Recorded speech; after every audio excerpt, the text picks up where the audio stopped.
दोस्तों, बीती सदी के महानायक अमिताभ बच्चन जैसा अभिनेता ना कभी हुआ है और ना ही कभी होगा।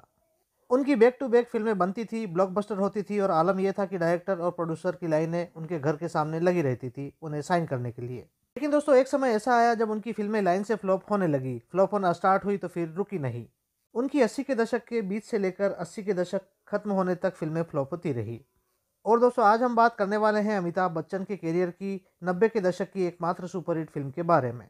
नमस्कार दोस्तों, एक बार फिर से स्वागत है आपका आपके अपने चैनल बॉलीवुड अनबॉक्सिंग में। दोस्तों, अगर आप हमारे चैनल बॉलीवुड अनबॉक्सिंग पर नए हैं तो इसे सब्सक्राइब जरूर कर लें, क्योंकि हम फिल्मों से जुड़ी अंदर की बातें आपके लिए लाते रहते हैं। दोस्तों, आज हम बात करने वाले हैं साल 1991 के जनवरी महीने की 23 तारीख के दिन रिलीज अमिताभ बच्चन के लीड रोल वाली एक्शन कॉमेडी ड्रामा फिल्म हम के बारे में। इस फिल्म को डायरेक्ट कर रहे थे बेहतरीन फिल्में बनाने वाले डायरेक्टर मुकुल आनंद। फिल्म का स्क्रीन प्ले और स्टोरी लिखी थी रवि कपूर और मोहन कौल ने, और फिल्म के बेहतरीन डायलॉग लिखे थे कादर खान ने। इस फिल्म हमको प्रोड्यूस कर रहे थे अमिताभ के फैमिली फ्रेंड रोमेश शर्मा, और फिल्म के को प्रोड्यूसर थे करण जौहर के पिता यश जौहर। दोस्तों, ये फिल्म हम इंस्पायर्ड थी साल 1985 में आई हॉलीवुड फिल्म द टारगेट से। इस फिल्म का मुहूर्त सितंबर 1988 में किया गया था। इस फिल्म से जुड़ी बहुत सी मज़ेदार बातें जानने से पहले आइए जान लेते हैं कि इस फिल्म के मुख्य और सहायक कलाकार कौन कौन थे।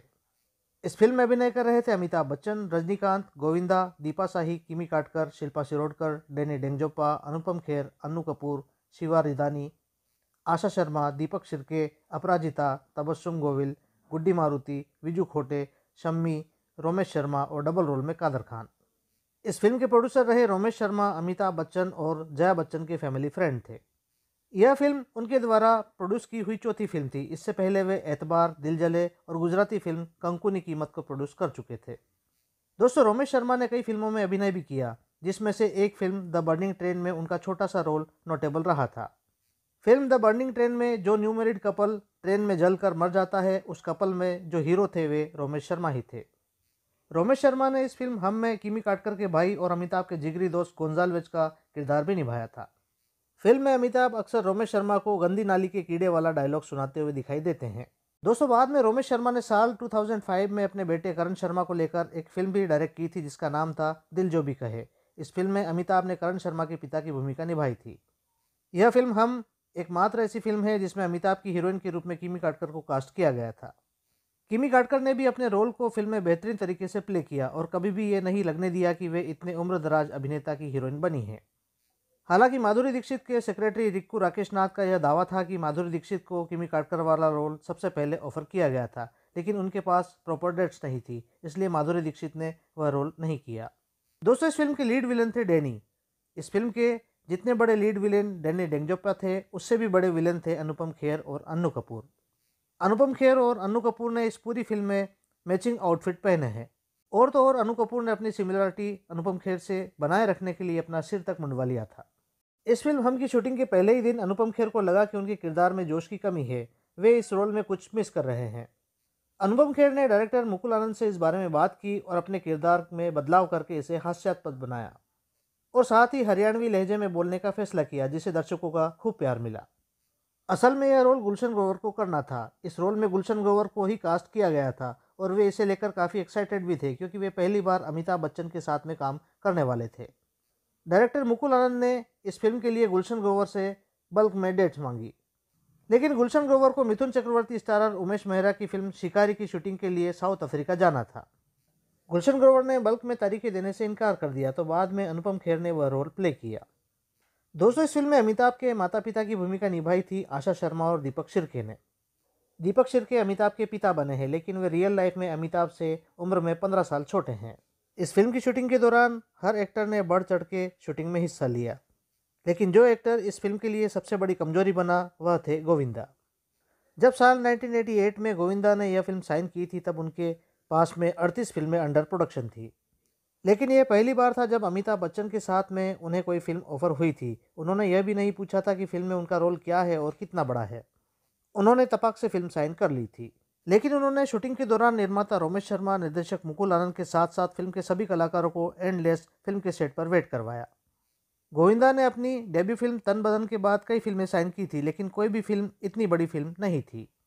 वे इतने बड़े हीरो अभी तक बन भी नहीं पाए थे। इस फिल्म में साइन करने के लिए उन्हें रोमेश शर्मा का आभारी होना चाहिए था, लेकिन वे आभारी तो दूर की बात, कभी भी शूटिंग पर टाइम पर नहीं पहुंचे। मुकुल आनंद, जिन्होंने अभी अभी अग्निपथ तैयार की थी और साथ साथ इस फिल्म हम की शूटिंग भी कर रहे थे, जिस स्थान पर वे लोग शूटिंग कर रहे थे उस स्थान का नाम था मशहूर रुइया पार्क। 9 बजे सुबह की शिफ्ट थी और बाकी सारे कलाकार अमिताभ, रजनीकांत, डैनी, किमी काटकर और खुद निर्माता रोमेश शर्मा सारे के सारे 9 बजे सेट पर पहुंच जाया करते थे। लेकिन जल तरंग नाम की बिल्डिंग में रहने वाले गोविंदा का कोई अता पता नहीं होता था। जल तरंग बिल्डिंग रुइया पार्क से केवल 5 मिनट की दूरी पर थी। अमिताभ कुर्सी पर बैठे बैठे मुकुल आनंद से बात करते रहते और किताब पढ़ते रहते। बाकी सारे कलाकार भी इंतजार करते रहते, लेकिन फिर भी गोविंदा का कोई पता नहीं चलता। फिल्म के निर्माता रोमेश शर्मा ने कई बार गोविंदा के घर फोन भी किया तो उन्हें हमेशा एक ही जवाब मिला कि साहब पूजा में बैठे हैं। आखिरकार जब गोविंदा रुइया पार्क पहुंचे तब लंच ब्रेक होने में केवल 15 मिनट बचे थे और पूरी की पूरी यूनिट वहां से जा चुकी थी। गोविंदा ने तब कहा कि वे दोपहर का लंच करके उसके बाद घर जाएंगे और 2 घंटे बाद वापस लौटेंगे। बाकी बची यूनिट और मुकुल आनंद उनकी बात सुनकर हताश हो चुके थे। उन्होंने गोविंदा का मूड भाप लिया और उस दिन के लिए पैकअप बोल दिया। दोस्तों, गोविंदा के पास अमिताभ या किसी और से सॉरी बोलने का शिष्टाचार भी नहीं था, जिन्होंने उनके इंतजार में पूरा दिन कुर्सी पर बैठकर गुजार दिया था। मुकुल आनंद ने उन्हें अगले दिन टाइम पर रिपोर्ट करने के लिए कहा, लेकिन गोविंदा के समय में कोई भी बदलाव नहीं आया। गोविंदा के लगातार ऐसा करने से रोमेश शर्मा, अमिताभ और डैनी ने यह फैसला किया कि वे फिर कभी गोविंदा के साथ काम नहीं करेंगे। हालांकि बाकी लोगों ने तो तुरंत गोविंदा के साथ काम नहीं किया, लेकिन साल 1993 में डैनी ने गोविंदा के साथ एक फिल्म जरूर की थी। उस फिल्म का नाम था प्रतीक्षा। दोस्तों, इस फिल्म के साथ में सबसे प्लस पॉइंट कोई अगर चीज़ थी तो वह था फिल्म का गाना जुम्मा चुम्मा दे दे। यह गीत मूल रूप से रमेश सिप्पी की फिल्म राम की सीता श्याम की गीता के लिए रिकॉर्ड किया गया था। इस फिल्म राम की सीता श्याम की गीता में अमिताभ और श्रीदेवी दोनों के डबल रोल रखे गए थे और यह गीत उन दोनों के ऊपर ही फिल्माया जाना था। लेकिन फिल्म कुछ फोटोशूट और गीत रिकॉर्डिंग के बाद में बंद हो गई, तो मुकुल आनंद ने अपनी फिल्म अग्निपथ के लिए स्पेशल रिक्वेस्ट करके रमेश सिप्पी से यह गीत ले लिया। फिल्म अग्निपथ में यह गीत अमिताभ और रचना पूरन सिंह पर फिल्माया जाना था, लेकिन मुकुल आनंद को बाद में लगा कि अमिताभ के किरदार को अग्निपथ में डांस करवाना सही नहीं रहेगा, तो उन्होंने यह गीत अग्निपथ में तो यूज़ नहीं किया। बाद में अगले साल उन्होंने इस गीत को अपनी फिल्म हम में यूज़ कर लिया। दोस्तों, हालांकि इस गीत को लेकर बाद में काफ़ी विवाद हुआ, क्योंकि इससे पहले रिलीज हुई फिल्म थानेदार का गीत तम्मा तम्मा लोगे की धुन ऐसी ही थी। फिल्म थानेदार के म्यूजिक डायरेक्टर थे बप्पी लहरी और फिल्म हम के म्यूजिक डायरेक्टर थे लक्ष्मीकांत प्यारेलाल। दरअसल ये दोनों ही गीत मोरी कांटो के गीत तम्मा की धुन को कॉपी करके बनाए गए थे। इस धुन को एक सीन के बैकग्राउंड में आप बजते हुए सुन सकते हैं। दोस्तों, जब फिल्म अग्निपथ में अमिताभ मॉरिशस पहुंचते हैं तो एक हेलीकॉप्टर उनकी कार का पीछा करता है।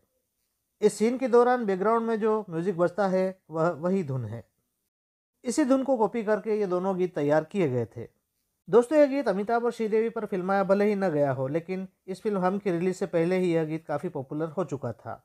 जब साल 1990 में अमिताभ वेम्बली स्टेडियम लंदन में परफॉर्म करने गए हुए थे तो अमिताभ ने इस गीत पर श्रीदेवी के साथ स्टेज पर परफॉर्म किया था।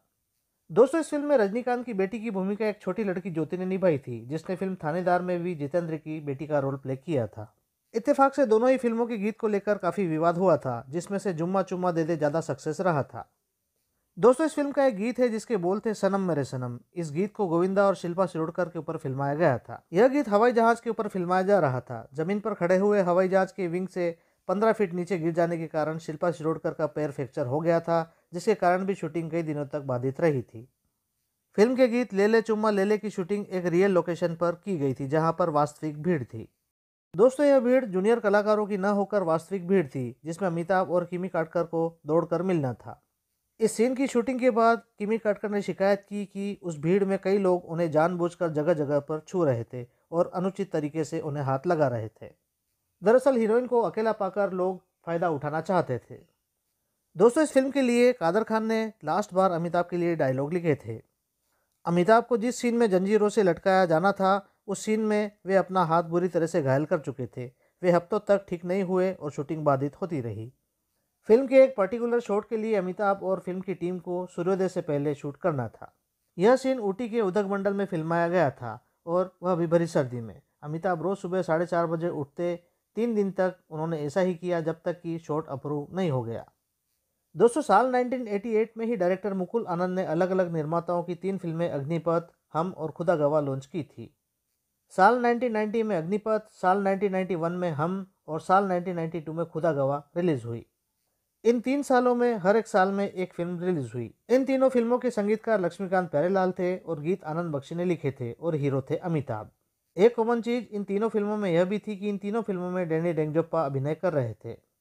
दोस्तों, मुकुल आनंद और अमिताभ की एक साथ में की हुई सबसे सक्सेस फिल्म भी यही रही थी। इसी साल अमिताभ की फिल्में जैसे अकेला, इंद्रजीत और अजूबा फ्लॉप साबित हुई थी। दोस्तों, इस फिल्म के मेहनताने के रूप में अमिताभ को उनके दोस्त रोमेश शर्मा ने मुंबई के डिस्ट्रीब्यूशन राइट्स दिए थे।